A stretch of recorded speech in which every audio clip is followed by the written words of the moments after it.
Hello नमस्कार दोस्तों, YouTube channel पर आपका स्वागत है। दोस्तों आपको बताना चाहूँगा कि ट्रांसफर ऑफ प्रॉपर्टी एक्ट जो है, संपत्ति अंतरण अधिनियम, ठीक है, उसके एमसीक्यू ओएमआर बेस्ड मैं आपको प्रोवाइड कर रहा हूँ, ठीक है। और इसके आंसर आप कितने सही करते हैं कितने नहीं, आप अपने तरीके से भी कर सकते हो, ठीक है।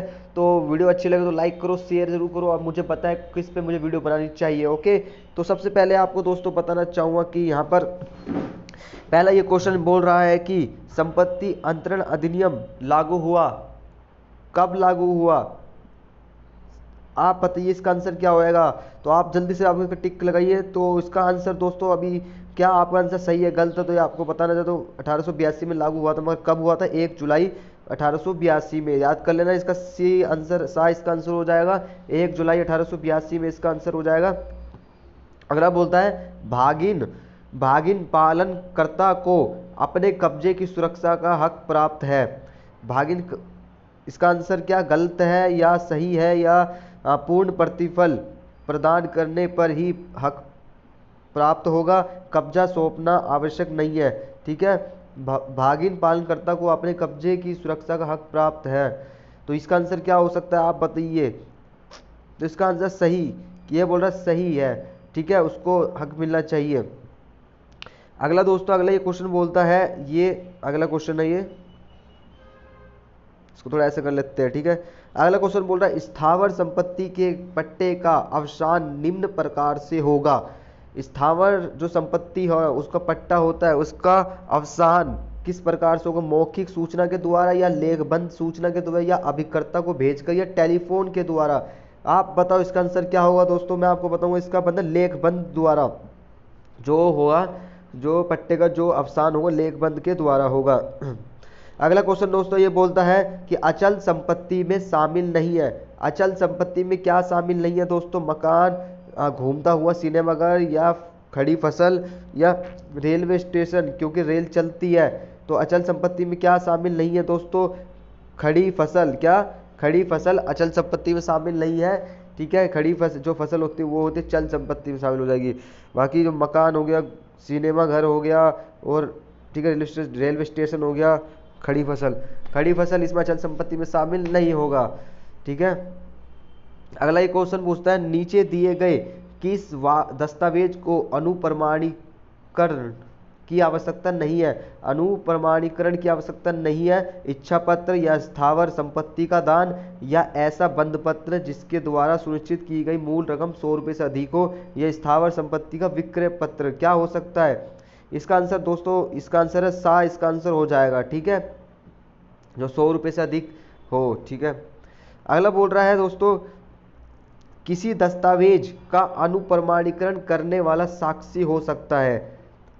जो दस्तावेज होता है उसका जो अनुप्रमाणीकरण जो करता है, क्या साक्षी कौन हो सकता है? दस्तावेजी। उस दस्तावेज का एक पक्षकार, या उसका लेखक, या ऐसे व्यक्ति जिसने दस्तावेज लिख देने वाले को दस्तखत करते हुए देखा हो, या उनमें से कोई नहीं। कौन हो सकता है आप बताओ इसका आंसर दोस्तों। इसका आंसर हो जाएगा सा, इसका आंसर हो जाएगा ऐसे व्यक्ति जिसने दस्तावेज लिख देने वाले को दस्तखत करते हुए देखा हो, ठीक है।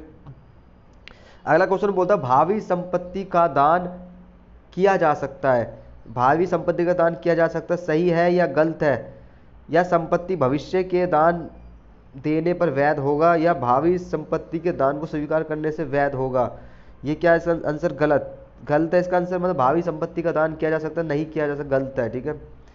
तो ये अगला क्वेश्चन ये बोलता है अनुज्ञेय दावे के संबंध में धारा 130 संपत्ति अधिनियम का अपवाद क्या है? देखो दोस्तों, आपको संपत्ति अधिनियम की जितनी भी धाराएं हैं, एक्ट, उनको पढ़ना अच्छे तरीके से, ठीक है। ये बोल रहा है इसका अपवाद क्या है। इसका अपवाद दोस्तों देखते हैं, जीवन बीमा पॉलिसी के अंतरण को लागू नहीं होगा।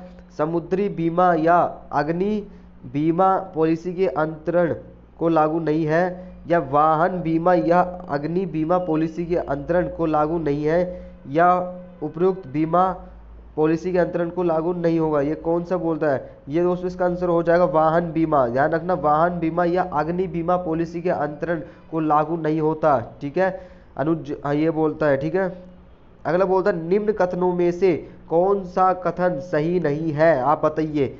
अचल संपत्ति का पट्टा उस संपत्ति का उपभोग करने के हक को अंतरित करता है, या विक्रय स्वामित्व को अंतरित करता है, या पट्टादार पर कानूनी बंधन है कि पट्टा ग्रहीता के कहने पर उसे संपत्ति का कब्जा मिले। विक्रय केवल पंजीकृत दस्तावेज द्वारा ही हो, तो इसका आंसर क्या हो सकता है बताओ। इसका आंसर इसका आंसर हो जाएगा विक्रय केवल, जो विक्रय होता है, जो माल को बेचा जाता है ना भैया, कोई संपत्ति को बेच जाए तो उसको जो पंजीकरण दस्तावेज द्वारा ही हो सकता है। ठीक है, सही है इसका। कौन सा कथन सही नहीं है, ये सही नहीं है। ठीक है, अगला बोल रहा है साभार दान ऐसा दान है। साभार दान कौन सा दान होता है, साभार दान दोस्तों, इसका आंसर क्या होगा बताइए। पहला बोलता है जिसमें लाभ की अपेक्षा भार अधिक हो, ऐसा दान जो आभार प्रदर्शक हो, ऐसा दान जिसमें भारदाता की ओर से कुछ राशि संदाय करना हो, जिसमें लाभ के साथ भार भी हो। इसका आंसर क्या हो जाएगा, इसका आंसर हो जाएगा जिसमें लाभ के साथ भार भी हो जाता है। ठीक है, अगला क्वेश्चन हम पढ़ते हैं, यहाँ पे आप देख सकते हो। अगला क्वेश्चन पढ़ेंगे, निम्नलिखित कथनों में से कौन सा सही है। यदि प्रतिभूति रकम 100 रुपये से कम हो तो साधारण गिरवी क्या होगा। इसका डायरेक्ट इसका आंसर करते हैं, साधारण गिरवी रखते हैं। इसका आंसर हो जाएगा इसका आंसर हो जाएगा गिरवी संपत्ति की डिलीवरी से हो सकती है। संपत्ति अंतरण अधिनियम के प्रावधान निम्नलिखित में से किस एक को प्रभावशाली नहीं होते हैं। प्रभावशाली किसको नहीं होते हैं भाई, अचल संपत्ति का दान, या चल संपत्ति का विक्रय, या अचल संपत्ति की गिरवी, या अचल संपत्ति के पट्टे। इनमें से क्या हो जाएगा, चल संपत्ति का विक्रय। ओके, अचल संपत्ति कौन सी नहीं है, जमीन का पट्टा, उगने वाली फसल, रास्ते का अधिकार, या अचल संपत्ति की आमदनी के हित। क्या इसका आंसर हो जाएगा बताओ। 22 का आंसर उगने वाली फसल होती है, वो अचल संपत्ति नहीं है।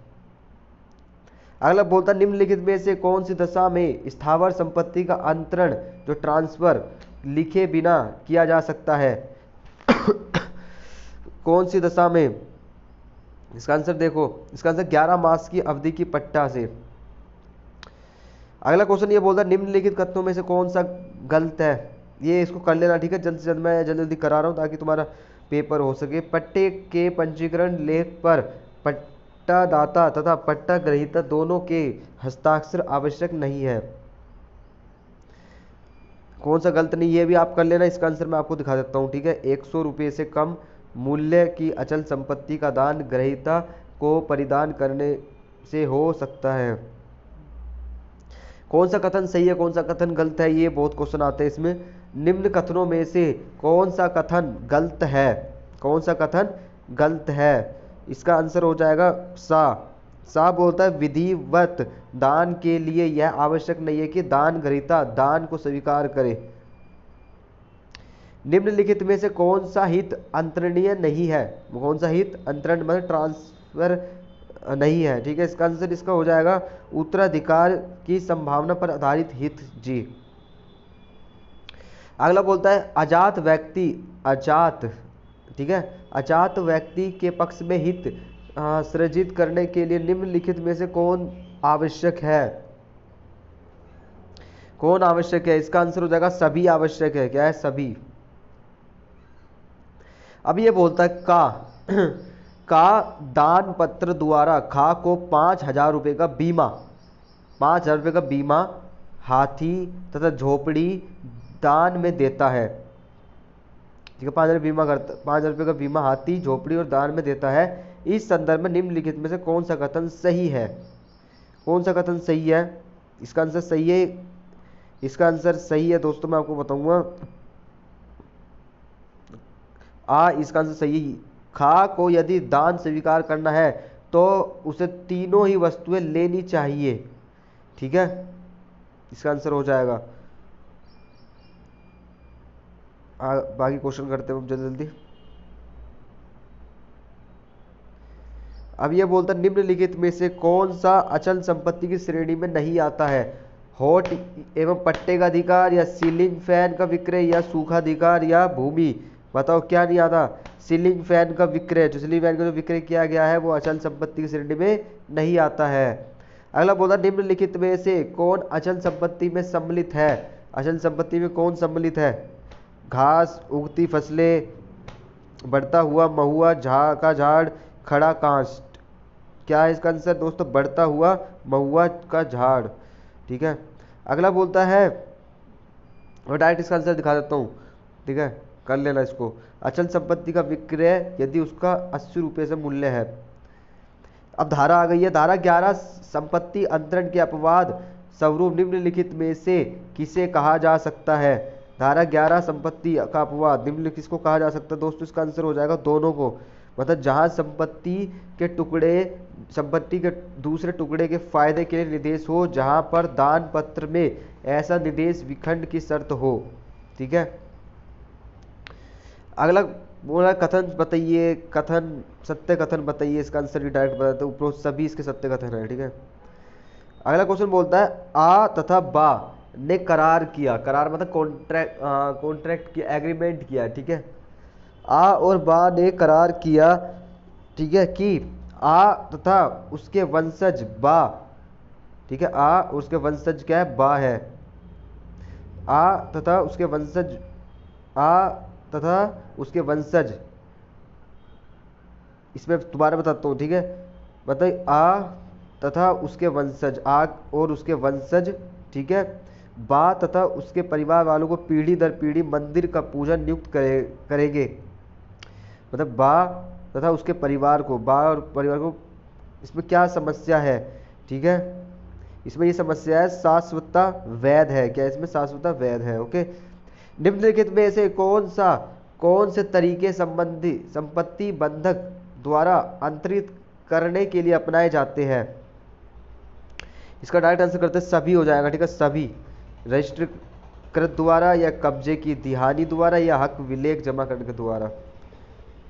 अगला क्वेश्चन बोलता है न्यायोचित सूचना का सिद्धांत संपत्ति अंतरण अधिनियम की किस धारा में लागू नहीं होता है?